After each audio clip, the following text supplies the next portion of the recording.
President.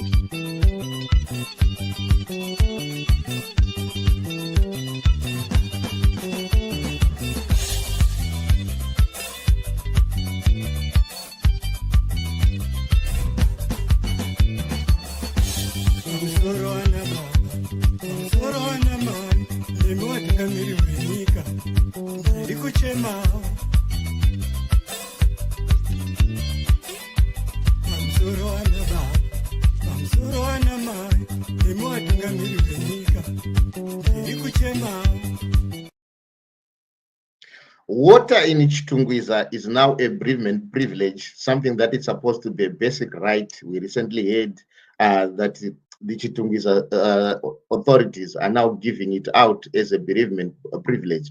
We focus on the chronic water shortages in Chitungwiza. Greetings, viewers, and today we are blessed to have the former member of parliament for Mount St. Mary's constituents, who is also the spokesperson of the Crisis in Zimbabwe Coalition, and the current director of Chitungwiza and Manyame Rural Residents Association, Comrade Marvelous Kumalo, also known as Muroi. Is also a former student leader with the Zimbabwe National Students Union. Greetings, Comrade Marvelous Kumalo, and welcome to the True Patriot podcast. Thank you so much, Comrade President Masaraure. And a good morning to the listeners and viewers. Thank you so much for taking time to be with us on this True Patriot podcast. We really want to dig deep into the Chitungwiza water crisis to really get to understand what is going on. There was a furore online when the authorities in Chitungwiza declared that they were going to dedicate water supply as a bereavement package to victims of the deceased who lost their lives in a fatal accident recently. Now, we want really to get an in-depth understanding, appreciation of the water crisis in Chitungwiza. And then what are the possible solutions? So to begin with, maybe you can just begin with taking us into confidence with why water had to be a bereavement package, and really did this gesture from council help out at the funeral, the recently held funerals? Yeah, sure. Possibly as a way of commenting, I'll start by looking at the basic mandate of local authorities. Local authorities are mandated to provide basic services to citizens, and these include water delivery, refuse collection, primary health care, basic education, and sewer reticulation. So to say it was a gesture that was in good faith to give water to the bereaved families, when in actual fact local authorities have to pump water to the citizens on a daily basis, it shows that how have we failed as a country in terms of taking citizens seriously and allowing them to access basic human rights. In short, that is my comment. Thank you so much for that. And now, but what is the history of this water crisis in Chitungwiza? Now, this gesture, this insult from the local authority, I think speaks volumes to a deep-seated crisis with regards to water supply. But why do we have such a crisis for the 53,111 households in Chitungwiza? Yeah. Why don't we have water? At first, it is said that the government allowed Chitungwiza to outgrow in terms of its capacity to deliver services to the citizens. Chitungwiza is not a water authority, and it depends entirely on Harare Water for its close to 1 million residents. So out of a daily demand of about 80 megaliters or 80,000 cubic meters,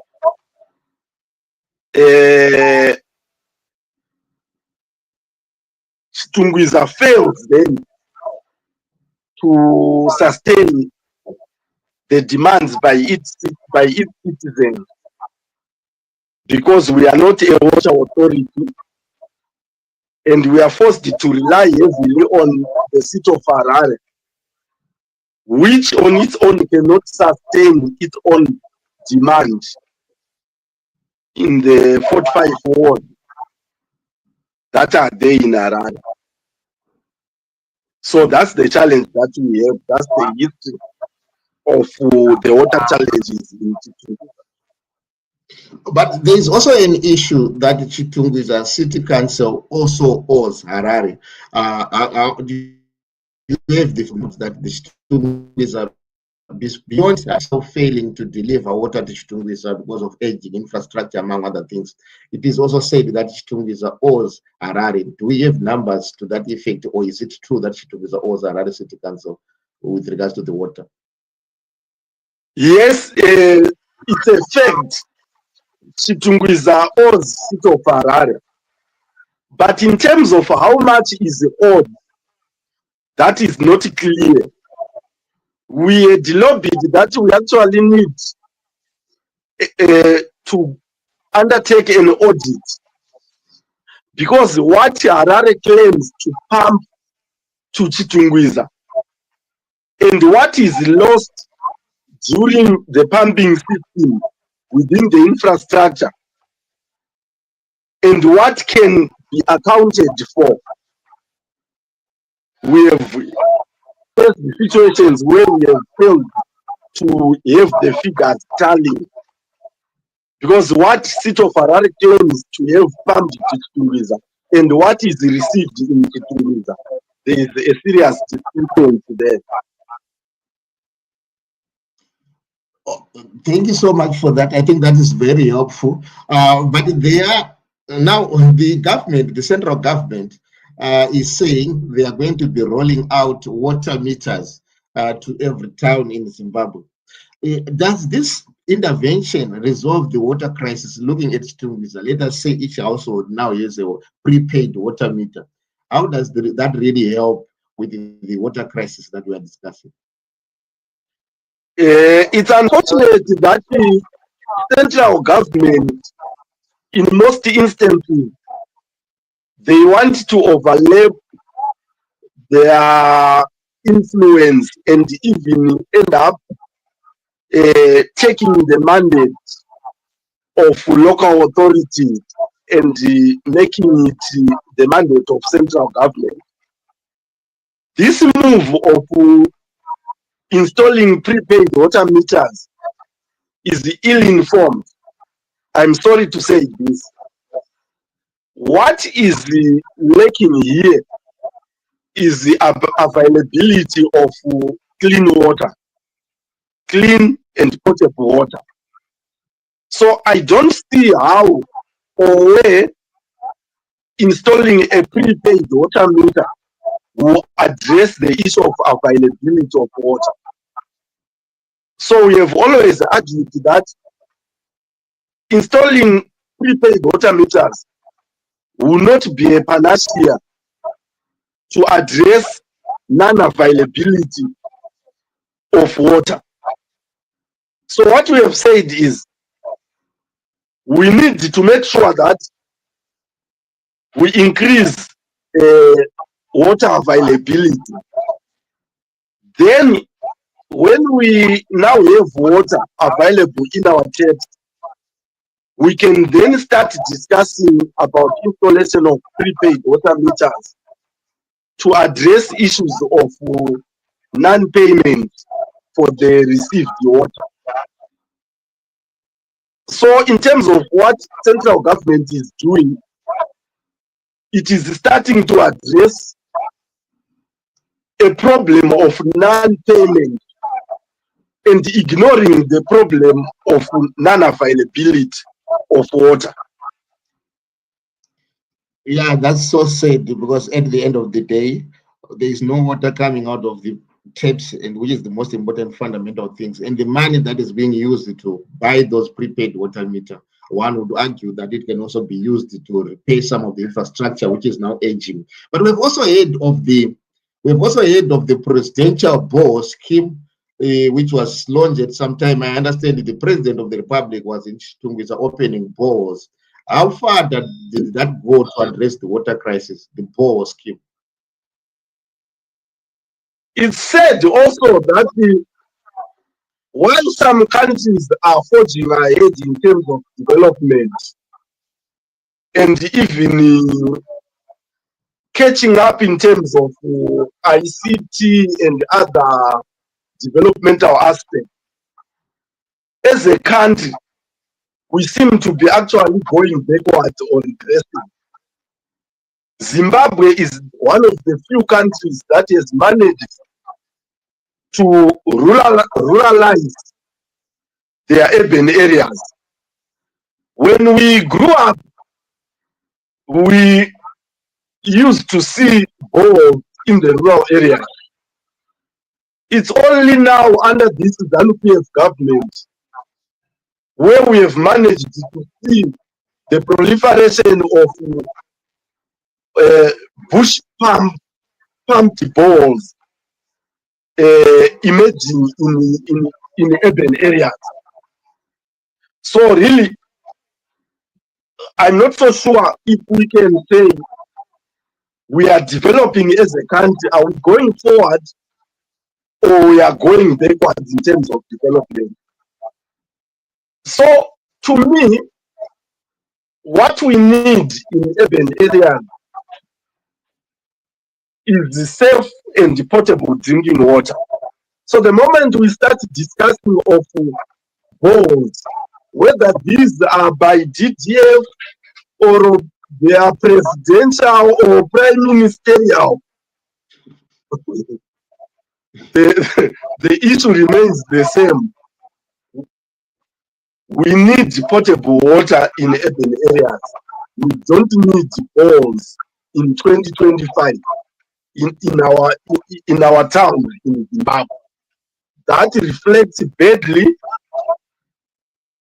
and it shows that we are not serious as a country when we are talking of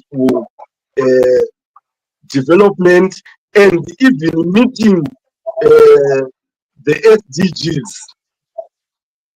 Would have failed as a country. Yeah, that's very important. Thank you so much for that. And now, what would you say can be the lasting solution if we would wake up with you in a position of authority and we ask you to address the water crisis in Chitungwiza? Maybe if you could share some of the steps that you would take to make sure that we put to rest this perennial crisis of water problems. Yeah. First and foremost, one of the causes of our challenge is that we have low water levels in the dams supplying our water treatment plant, like Lake Tivero and the Prince Edward water treatment plant. So the first issue is to make sure that we build more water sources, more raw water sources. So in this case, we think of the Kunji Dam, Machekanyanga Dam, and the other raw water sources that we can think of to supply raw water to our water treatment plant. So that will be the first one. Then the second is to increase the number of water treatment plants for Harare and even Chitungwiza, so that Chitungwiza becomes a water authority and not continue to depend on Harare water for water supply. Then thirdly, we also have to address the issue of our water infrastructure to replace the aging and obsolete water infrastructure that we have currently, and make sure that our infrastructure fits the size of the population that we have now. Because we know that when Bottom Jeffrey Waterway was built back then, it was designed for a population of about 300,000. But if we look at the population of Harare, the Harare metropolitan province now, then really you agree with me that it is no longer sufficient to address the daily demands of water within the metropolitan province. So we need more dams, we need more water treatment plants so that we deal with this issue of water scarcity, leakages within the system, brown water that comes out of our taps due to residual chlorine and other challenges. Then at a later stage, we can then start discussing about the installation of prepaid water meters. Okay. Now, where does the Zimbabwe National Water Authority come in the water crisis? We've seen them finding people who drill bores, among other things. And where does central government come in? Because at the end of the day, we see a blame game, blame shifting. When there's a crisis, the local authorities at times they'll blame central government that they are not dispersing resources. Central government, they say you are electing incompetent leaders who can't run local authorities. Who really showed us the responsibility?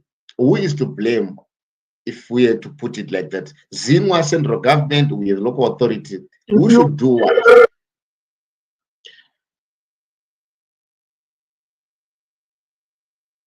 If you ask me, all these institutions have a role to play.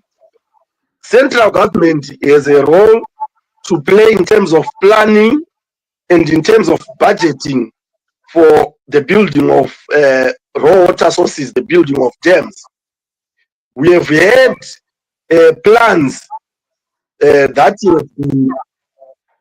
have been in place from even before independence.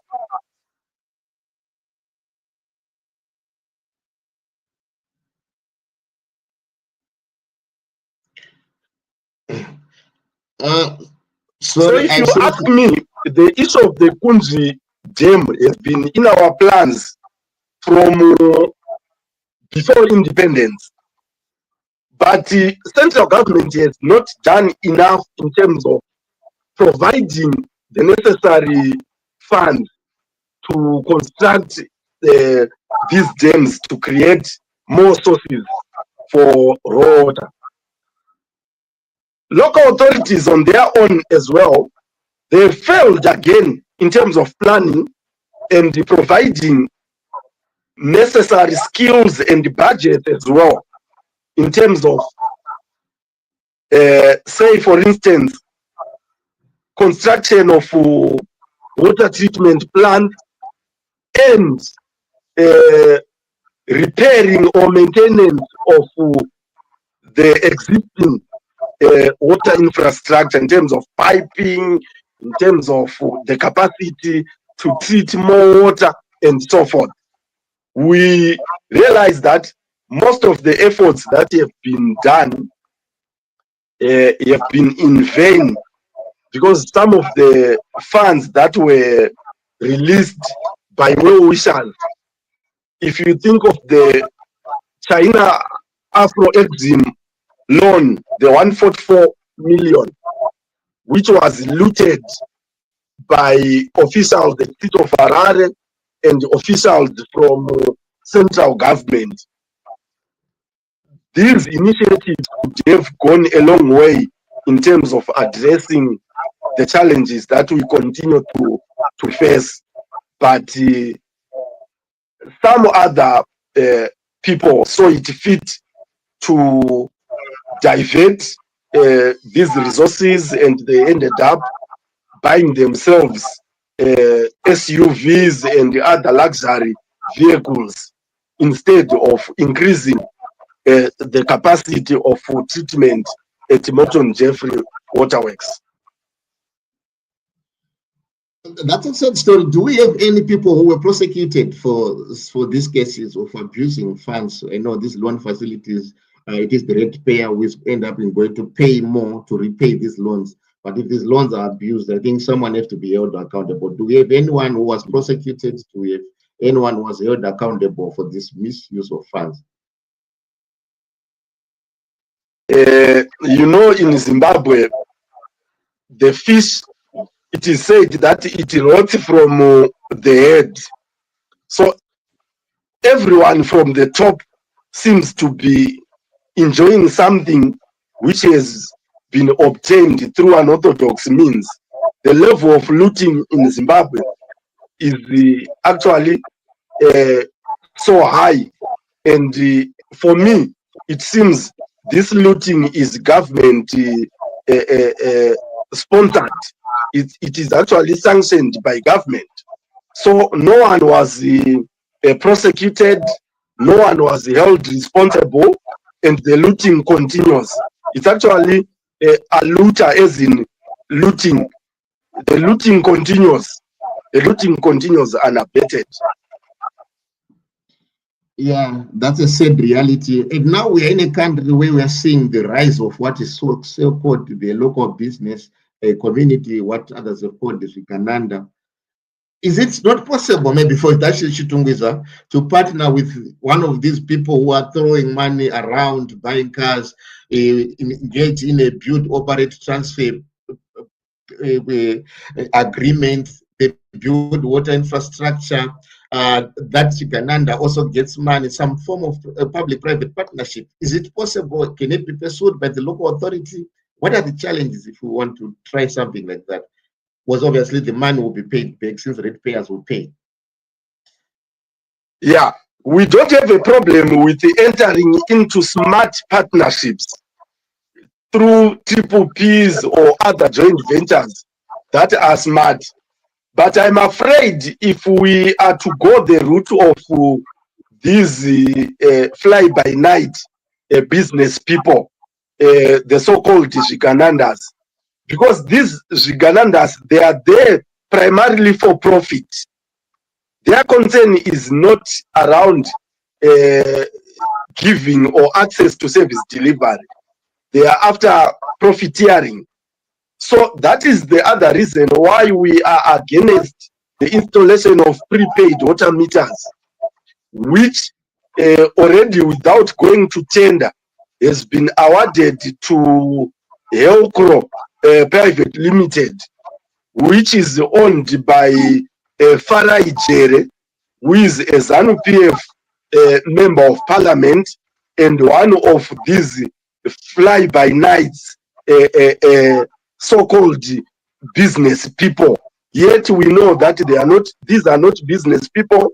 These are simply tenderpreneurs who are connected politically and are there to make a killing out of gimmicking that they are providing essential services. Yet in actual fact, they will be milking the already struggling citizens of Zimbabwe. Very important. I think it is a crisis where the tender system is now being used for looting instead of providing services, and the state itself has failed to really build infrastructure for its people. We would imagine that right now we should be having a chemical plant, water treatment plant in Chitungwiza run by the state itself. The state has failed. But currently, what is the advocacy work that you are engaged with in as Camera to try to push solution holders to deliver? What are some of the advocacy initiatives that you are engaged in as an organization? Thank you so much. Yeah, so what we are seized with right now is pushing the idea of lobbying the local authorities, including central government, to set aside funds for completion of important water-related projects, such as the Kunji Dam project and other dams that are within our vicinity that will be able to provide raw water to our water treatment plants. And we are excited that the Kunji Dam project will come with less water purification costs because the dam is on the upside of the city of Harare. So this will mean that in terms of the raw water, it will be having less contamination from chemicals from industry, from mining activities, and from other agricultural related activities. So that's one. We are lobbying the authorities to increase funding. Then the other thing that we are lobbying for is the independence of the Zimbabwe National Water Authority, ZINWA, so that it operates as an independent entity, not that one that is for making profits, but one that is service delivery anchored, to make sure that their primary role is to increase access to availability, access to water, safe drinking water by our citizens, and not profiteering by the water authority. Then lastly, we are also doing activities to conscientize our citizens to use water in an efficient and effective manner, not to waste water and not to use sand when cleaning their kitchen utensils, which will then block the water infrastructure or the water piping system. Because there's a relationship between water treatment and also waste management. So we are urging our citizens not to use means that will then choke our system in terms of water delivery and management of wastewater. Very important. We really appreciate the great work that you are doing for our great nation. But now, the supply of water cannot wait. We are demanding from central government. We continue to demand from the local authorities, but they may take long. But people want to drink water today. What are some of the citizens-led initiatives that can be done to bridge the gap so that right now people can at least access this essential commodity? Yeah, what we have seen in Chitungwiza now is that we have seen good initiatives from the communities where a number of households, be it 30, 40, or even 50, can come together, create a fund where they contribute their monies, drill a community bore which will supply those concerned households with the safe drinking water. So we have seen that initiative being popular in areas like St. Mary's, Zengeza, and some parts of Seke there. So we have seen residents getting out of their way and paying more simply to address challenges that were supposed to be addressed by central government and by local authorities. But we have seen citizens leading initiatives to address the chronic water situation that we have in our communities. We also have people who have drilled their own bores, and these people also sell some surplus water for a nominal fee. They sell to other citizens who will be in need of the precious liquid. So these are the citizens' initiatives that have helped to some extent alleviate the water crisis that we have in Chitungwiza. Thank you so much, Comrade Boroi. But do we also have communities that are investing in water harvesting? We understand that we receive quite a lot of water at a localized level. Do we have any initiatives to harvest the water whenever we receive those rains? Do we have such initiatives locally? I want to be honest. Basically, I think because of a failed leadership that we have, because remember, the most easiest way of harvesting water is through construction of dams where we harvest water in large quantities. But because we have a failed leadership, central government has failed, local authorities have failed, that wave of failure has also affected even people at a household level. So I have not witnessed a serious investment in terms of water harvesting, be it at a community level or even at a household level. We have depended so much on groundwater through the drilling of bore. But we know that with time, very soon, we have negative effects because we would have harvested most of the underground water that is there. So even that, this will end up affecting the water table. So really, we need to do much around the water harvesting at a community level and even at a household level. It was great talking to you, Comrade Muroi, and this was very helpful for our viewers to get an in-depth understanding of the crisis. But maybe if you have any parting words with regards to this water crisis in Chitungwiza for our viewers. Yeah, my parting words are that the crisis that we have in Chitungwiza is so dire, and it needs an all stakeholders approach, be it the business community, the citizens, the local authority, central government, and even the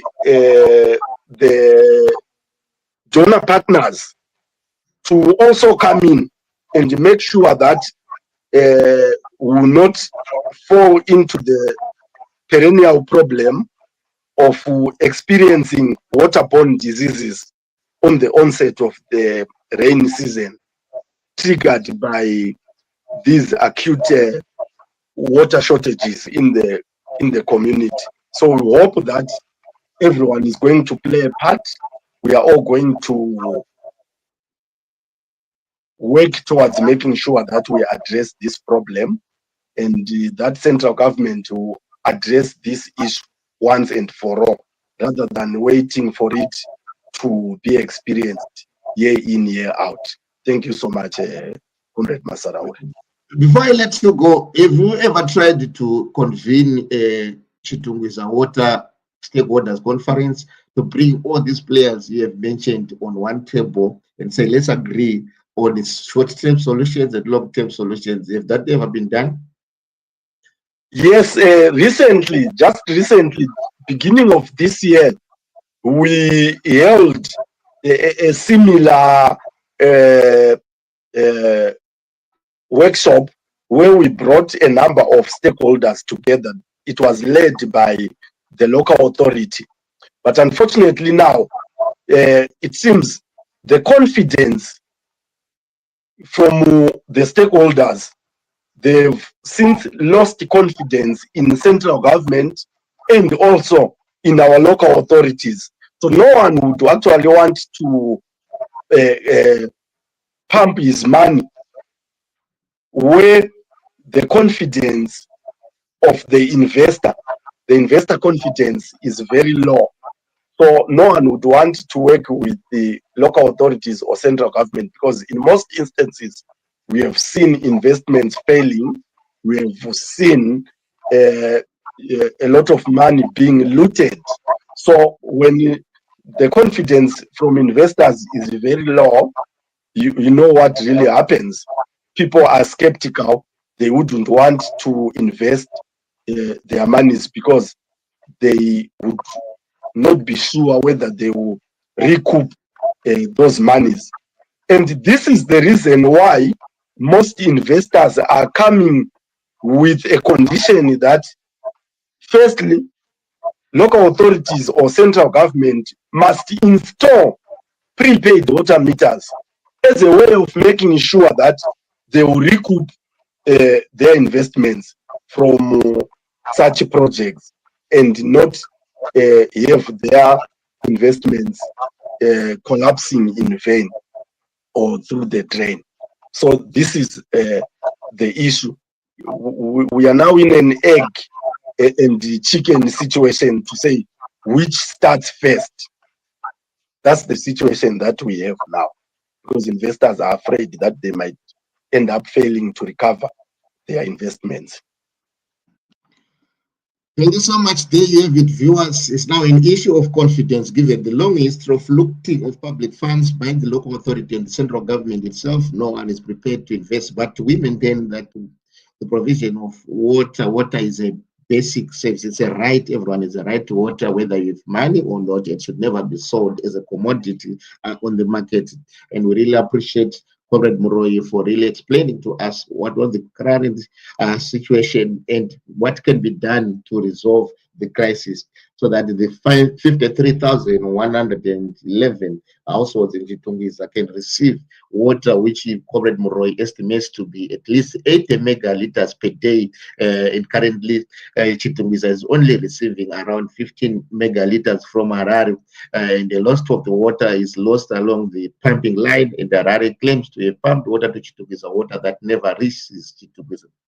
It is an issue that can be resolved, but we need all stakeholders to come on board and provide practical solutions. And we applaud citizens who continue to come up with the short-term interventions to ensure that water can be delivered in households. Have a great day, Comrade Moroyi, and we thank you once again for being part of this conversation.